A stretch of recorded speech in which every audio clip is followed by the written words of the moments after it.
I'm Christopher Cutts. We're at the Christopher Cutts Gallery at the Haroldtown exhibition, Haroldtown 60s Style Icon. Haroldtown. Who was Haroldtown? Harold was one heck of a character, bigger than life, to be honest. Handsome, erudite, quick wit, acerbic, difficult, super talented. Everything he did was quite amazing, really. Rubbed people the wrong way on a number of occasions. That was the nature of being a genius. What I'm featuring is Haroldtown the painter. And Harold was unlike any painter that Canada has seen. I'm surrounded by a number of wonderful paintings. I want to talk about a few of them. This one, I love the title of this painting. It's called Friendship Apparatus Beset by Foibles. I mean, that in itself is so interesting. It demonstrates Harold's ability to take two of the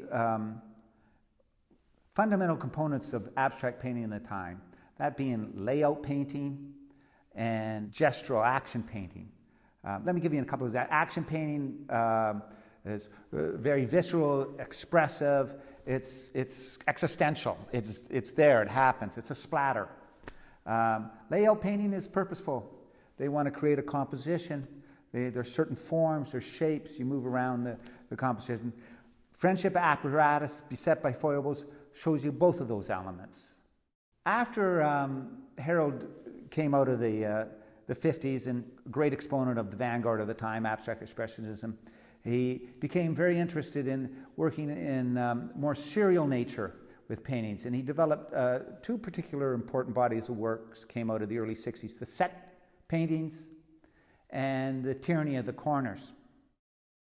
I have a wonderful Tyranny of the Corner in the show called Tyranny of the Corner Puzzle Set.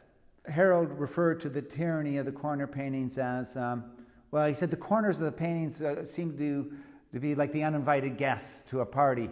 Paintings seemed to always be focused on the central image. Harold invited the corners first. He made them the focus of the painting. And the middle of the painting became sort of the uncomfortable. He reversed things. Another painting I want to just mention is a painting called The Cool One.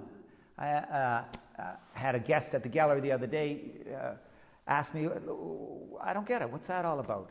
It was a typical kind of a guess because it's a very reductive painting. It's basically one color, a very dark Prussian blue, almost black, with a little bit of drawing that emphasized the corners. So this particular painting, The Cool One, was pointing the direction towards the Tyranny of the Corners, which followed afterwards.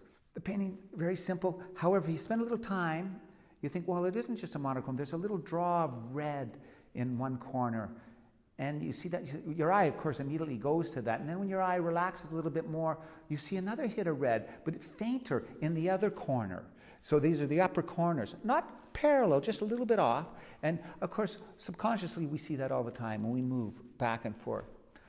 The painting, like I said, is basically all one color, except the bottom left corner, which he left blank, and a couple little squares of white, which, as you see, when you look at it, it almost seems to punch a hole through the surface of the painting. And it shows you the wonderful ability to create the illusion of space on a two-dimensional surface. Haroldtown, 60s style icon.